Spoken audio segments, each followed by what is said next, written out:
Bonjour tout le monde. Nous sommes aujourd'hui le 10 juillet et il y a 81 ans, l'Assemblée nationale votait les pleins pouvoirs à Philippe Pétain, mettant fin à la Troisième République. Nous allons donc aujourd'hui essayer de voir déjà comment cette journée s'est déroulée, essayer de comprendre comment l'Assemblée nationale, ses députés, ses sénateurs, ses élus de la République sont retrouvés à voter la fin de la République. Nous allons essayer d'analyser également qui a voté, que ce soit sur le plan politique, sur le plan des profils des élus, de leur origine géographique. Avant de commencer, comme je vais vous préciser que cette vidéo est en partie inspirée de la vidéo qu'a fait Istoni sur le sujet. Istoni, qui est un youtubeur qui parle d'histoire, qui est également enseignant d'histoire, c'est un vrai historien, il est en université, qui a fait une vidéo sur ce sujet. Donc je vous invite chaudement à aller la voir. Mais ma vidéo n'est pas non plus un copier-coller de la sienne, elle s'en inspire sur certains aspects, mais elle va s'en différencier parce que lui évoque beaucoup plus également le contexte, comment la défaite est arrivée, et ce qui est arrivé après, le destin de ces députés, comment ils ont été traités après la libération.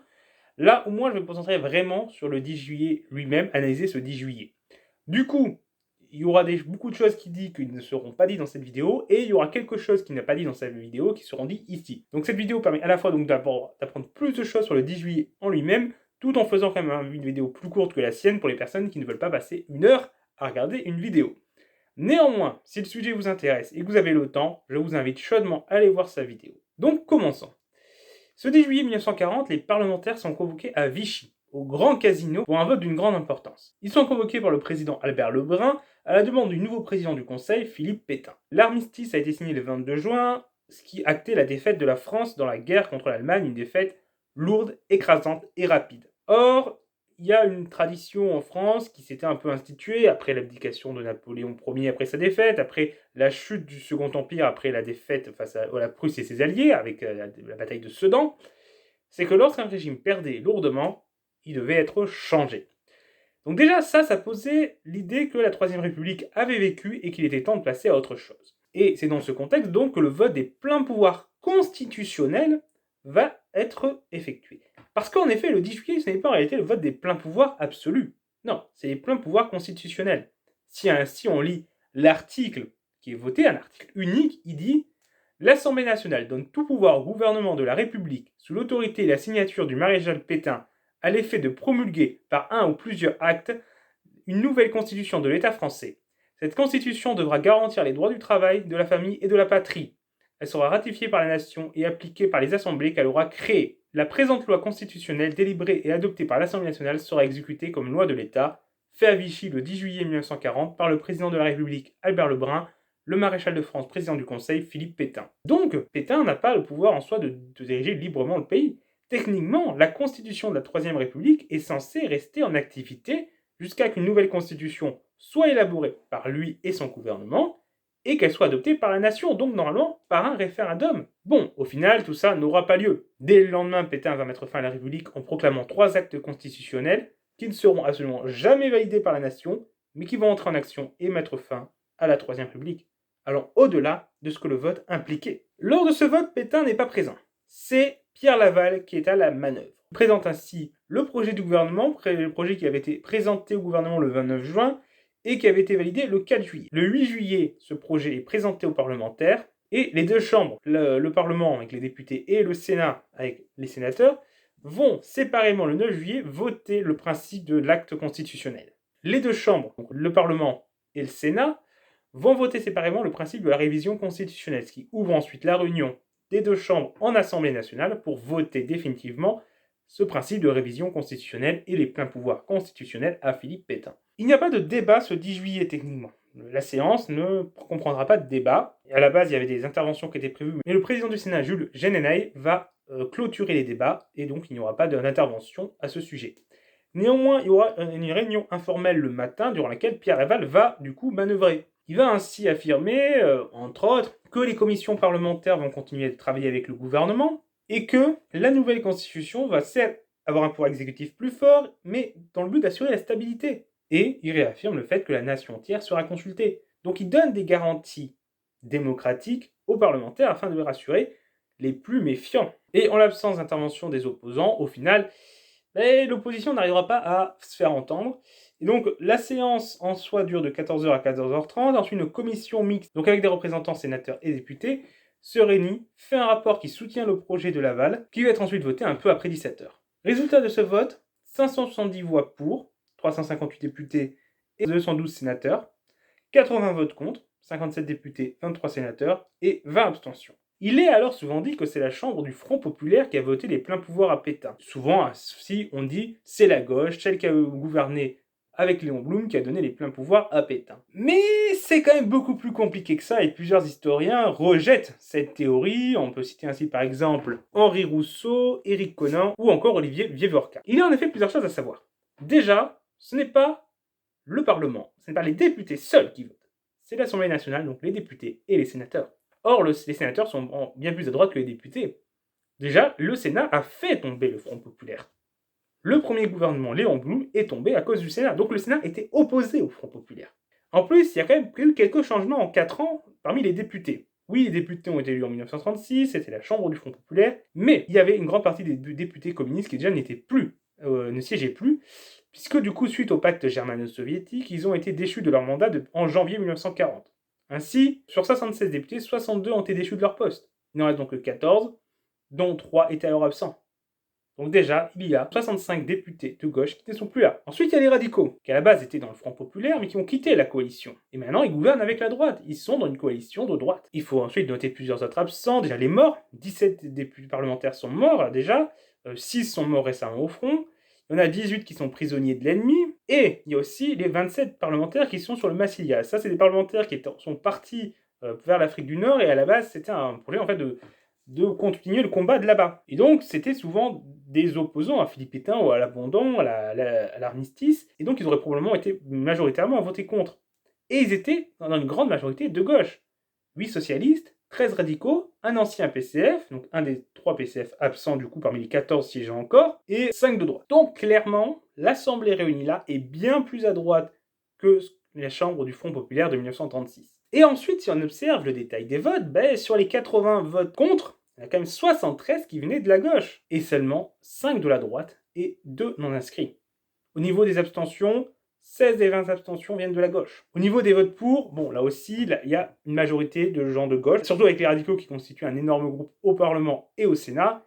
La gauche était largement majoritaire, mais comme je vous l'ai dit, ces radicaux étaient penchés de plus en plus à droite, et on verra par la suite que c'est les radicaux qui, au sein de la gauche, auront été les plus massivement à voter pour.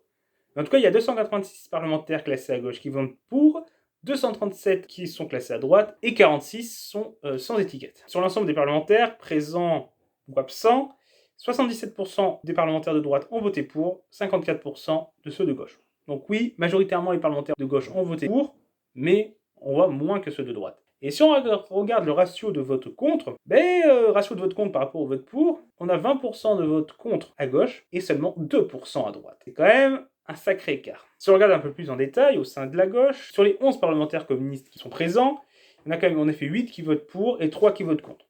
Majorité large, ça fait quand même 27% des parlementaires présents qui votent contre 12% en moyenne. Au sein de la SFIO, il y aura 27,5% de votes contre, 36 contre 90, essentiellement autour des partisans de Léon Blum. C'est eux qui vont être les plus nombreux à voter contre. On a 23 partisans de Léon Blum qui votent contre. Ce qui fait que, en termes de groupe, ça va être le groupe de la gauche indépendante qui est le seul groupe où il y a une majorité de contre et, par rapport au oui. Il y a plus de votes non que de votes oui. La gauche indépendante, c'était un groupe qui rassemblait d'ex-SFIO, d'ex-radicaux, mais ce n'était pas associé à un parti politique en particulier. En termes de parti politique, c'est les parlementaires issus du PCF et ceux de la SFIO qui auront eu les taux de vote contre les plus élevés. Si on ajoute les parlementaires du Massilia, on arrive à un taux d'opposition de 1 tiers au PCF et de 35,7% à la SFIO, contre 18,2% en moyenne. Comme on l'a dit, au sein de la gauche, il y a les radicaux qui auront le taux de vote pour le plus élevé, avec le groupe de l'USR, l'Union des socialistes républicains, qui réunit notamment les néo-socialistes qui vont être nombreux à basculer dans la collaboration. Donc pour eux, c'est pas étonnant. Pour les radicaux, ça peut paraître plus étonnant, parce que le Parti radical, c'est quand même le parti de la Troisième République. C'était les plus radicalement républicains, d'où leur nom. C'était également des laïcards. Alors l'idée d'une révolution nationale basée sur des valeurs chrétiennes, ça n'aurait pas dû leur parler du tout. L'aspect anti-républicain, anti-parlementaire du projet de Pétain, du projet de Laval, ça n'aurait pas dû leur parler du tout. Et ça montre bien la dérive de ce parti, l'attachement à la République de moins en moins fort, et leur dérive droitière, avec des alliances de plus en plus fréquentes avec la droite, et un anticommunisme qui se développait. Si on observe les différences entre Parlement et Sénat, les sénateurs socialistes vont être majoritairement contre, alors que les députés socialistes vont plutôt être pour. Par contre, chez les radicaux, c'est plutôt l'inverse. Ce qui est logique puisque les sénateurs radicaux sont plus à droite que les députés radicaux. Maintenant, à droite, avec 2% seulement de vote contre par rapport au nombre de votes oui, c'est clair que dans quasiment tous les groupes, le vote oui va être extrêmement majoritaire. Il n'y aura qu'un seul groupe où le vote non va pouvoir un peu dépasser le simple statut de marginalité. C'est au sein du Parti démocrate populaire, qui est un parti démocrate chrétien, où il y a 11 oui pour 2 non, ce qui fait quand même 15,4% de non, soit 7 fois plus que la moyenne à droite. Ça peut paraître là aussi étonnant parce qu'un parti chrétien, là où Pétain comme ça s'appuie beaucoup sur les valeurs chrétiennes, c'est surprenant, mais en effet, les démocrates chrétiens ont été réticents à l'idée de révolution nationale. Et beaucoup de chrétiens vont s'engager dans la résistance qui conduira ensuite le MRP, Mouvement républicain populaire, qui sera un parti chrétien-démocrate à être très puissant à la libération, là où les anciens mouvements de droite qui étaient avant les principaux partis de la droite, l'Alliance démocratique et la Fédération républicaine, vont connaître beaucoup de difficultés. Bon, néanmoins, une fois dit ça, le fait est que c'est que, à part au sein de la gauche indépendante, dans tous les camps politiques, le vote oui, le vote des pleins pouvoirs va être majoritaire. Oui, la gauche fournit 93% des non, 80% des abstentions et 85% des parlementaires à bord du Massilia, mais le fait est que même à gauche, le soutien à Pétain a été majoritaire. On peut également observer que le Sénat était plus majoritairement en faveur du oui. On peut aussi voir que, en termes de profil des élus, les parlementaires qui ont voté les pleins pouvoirs sont plutôt des élus moins expérimentés que ceux qui ont voté contre. Beaucoup d'anciens ministres, d'anciens personnalités qui ont occupé des postes importants ou des parlementaires qui sont là depuis longtemps, c'est eux qui vont le mieux s'opposer au régime parce qu'en fait, c'est eux qui vont le mieux résister aux pressions parce qu'il y aura beaucoup de pression sur ces élus, sur les élus pour qu'ils votent les pleins pouvoirs et des élus moins expérimentés vont plus facilement se faire avoir. Un autre élément qui est également noté par Olivier Vievorka, c'est qu'il y a un effet géographique. En effet, dans les départements les plus touchés par les combats, à l'est notamment, ou au nord, le vote oui au plein pouvoir est quasiment unanime. Là, c'est là où on veut le plus mettre fin à la guerre, c'est là où on a le plus peur. Au contraire, dans les départements où la guerre n'a pas atteint, le sud-ouest, le Languedoc-Roussillon, l'Aquitaine par exemple, c'est là qu'il y aura les plus forts taux d'opposition. Donc vous voyez sur la carte le taux d'opposition par région, donc vous pouvez faire pause si vous le souhaitez pour voir ça en détail. Maintenant, pourquoi ce vote? Il faut voir l'importance du choc de la défaite. La défaite qui est déjà actée par l'amnistie, donc déjà c'est fait, on a perdu, l'armée est en déroute, les chefs militaires veulent pas que la guerre se poursuive, donc on a l'impression que si on refuse les pleins pouvoirs à Pétain, on remet en cause l'armistice qui de fait ne peut pas être mise en cause. Parce que c'est déjà fait, on a perdu. Le coût humain de cette guerre est important, la guerre est impopulaire, il faut se rappeler que le pacifisme durant l'entre-deux-guerres était important, beaucoup chez les anciens combattants notamment, et beaucoup de députés siégeant alors sans d'anciens combattants, beaucoup de députés globalement sans des anciens combattants, mais en plus, une partie des absents sont parce qu'ils sont au front. Or, ceux qui sont mobilisés au front, c'est les moins de 40 ans qui n'ont pas participé à la Première Guerre mondiale. Donc il y a beaucoup plus d'anciens combattants parmi ceux qui votent et qui sont donc très fortement touchés par le pacifisme. Et ce vote des pleins pouvoirs à Pétain est vu comme le vote de pacifisme pour mettre fin à la guerre. Il faut y ajouter la popularité de Pétain. Je l'ai déjà dit, mais Pétain, c'est une figure héroïque. C'est le plus français des Français. Voilà, on a confiance en lui. Et c'est encore plus vrai lorsqu'on est un ancien combattant. Donc, on vote les pleins pouvoirs à Pétain facilement. Et on n'imagine pas, et ce sans forcément adhérer à l'idée de révolution nationale. Oui, il y avait une partie des députés, des parlementaires, des sénateurs qui voulaient une révolution nationale. Et même là, quelle révolution nationale, c'était flou. L'idée de réformer la République, c'était une idée qui était déjà présente dans la Troisième République, et la défaite va accentuer cette idée-là. Néanmoins, pour la majorité des députés, il n'y avait pas forcément un contenu politique à ce vote des pleins pouvoirs, mais juste, en fait, la volonté de chercher un sauveur suprême. Ça ne doit pas non plus être vu comme une envie de collaborer. Parce qu'une fois là aussi, Pétain n'était pas vu comme quelqu'un de collaborateur. Bien au contraire, Pétain était vu comme le plus anti-allemand des Français. C'était la figure capable de tenir tête à l'Allemagne. Ce n'était donc pas le projet affiché de Pétain et de Laval, la collaboration. Leur projet affiché, de toute façon, était très flou. L'idée d'une régénération nationale, des Roland xénophobes et réactionnaires, mais qui de toute façon se retrouvaient bien au sein de la droite de l'époque, de plus en plus contaminée par les ligues d'extrême droite. Mais l'ampleur que va prendre cette xénophobie, cet antisémitisme, cette collaboration, n'était pas attendue. Et il ne faut pas aussi oublier une chose, c'est que le vote de plein pouvoir à des chefs de gouvernement, c'était déjà fait. Léon Blum l'avait demandé sur les questions financières et économiques, il ne l'avait pas obtenu, mais il l'avait demandé.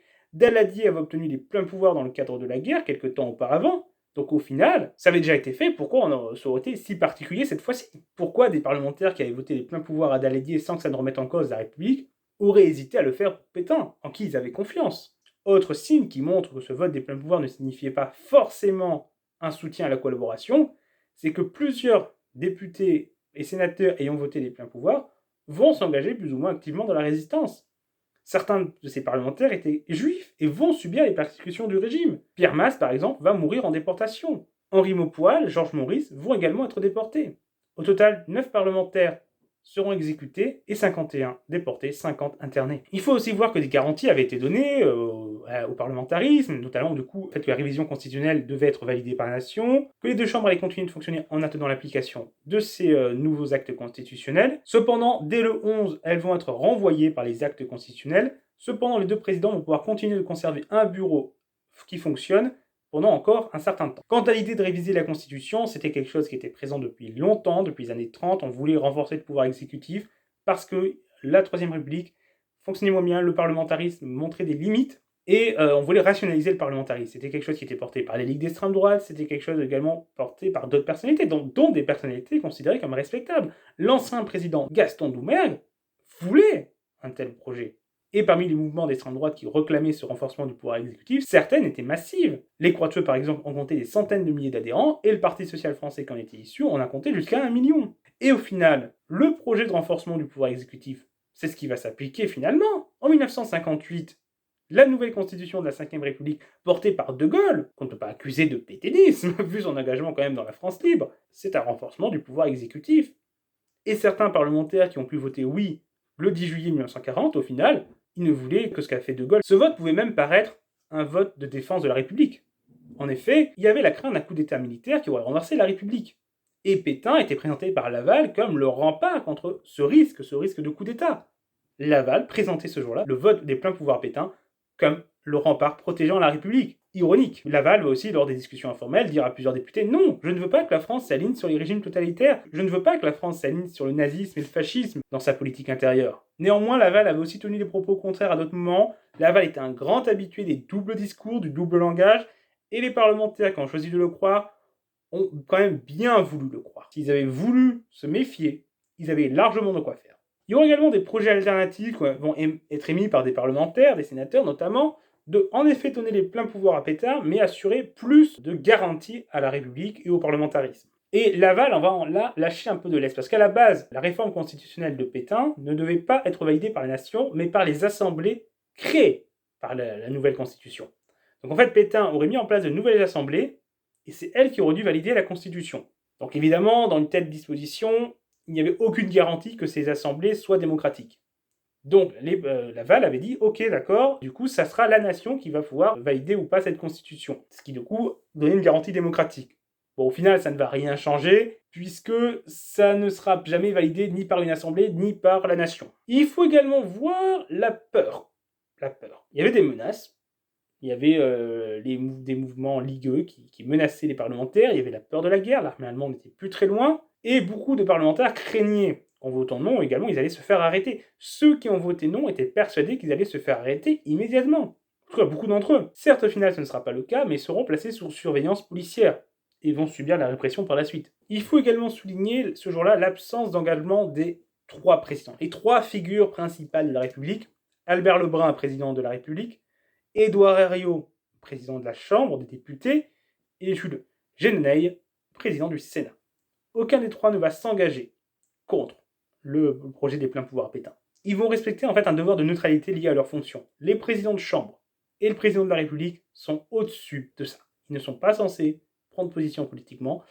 Au sein des votes au Parlement et au Sénat, les présidents sont censés s'abstenir. Ils ont en fait respecté le cadre républicain de leur fonction au point de ne pas s'engager pour défendre la République. Donc c'est terminé pour cette vidéo. On voit que c'est un sujet complexe. On voit que les raisons qui ont conduit à ce vote sont multiples.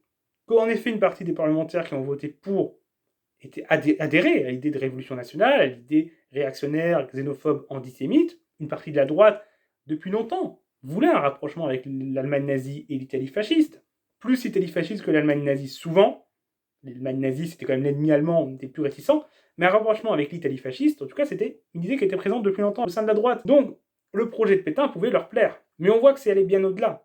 Et que ce soit par opportunisme, par peur, par aveuglement, par confiance en Pétain, par réflexe de chercher un sauveur suprême, pour différentes raisons, le vote pour a été majoritaire dans tous les groupes politiques. Mais qui reste néanmoins comme assez malhonnête d'accuser la Chambre du Front Populaire d'en être responsable, d'en accuser la gauche, là où la droite l'a été encore plus massivement favorable. Ça ne veut pas pour autant dire qu'il faut en dédouaner les parlementaires de gauche qui ont voté pour, mais il faut quand même comprendre le contexte pour comprendre l'époque, comprendre ce qui s'est passé, comment en fait une république peut d'un coup sombrer comme ça. C'est terminé pour cette vidéo, j'espère qu'elle vous a intéressé, elle a été un peu longue, mais il y avait beaucoup de choses à dire. Donc n'hésitez pas à aimer cette vidéo, à la partager et à commenter, et vous pouvez également vous abonner pour ne pas rater nos prochaines vidéos. Au revoir tout le monde.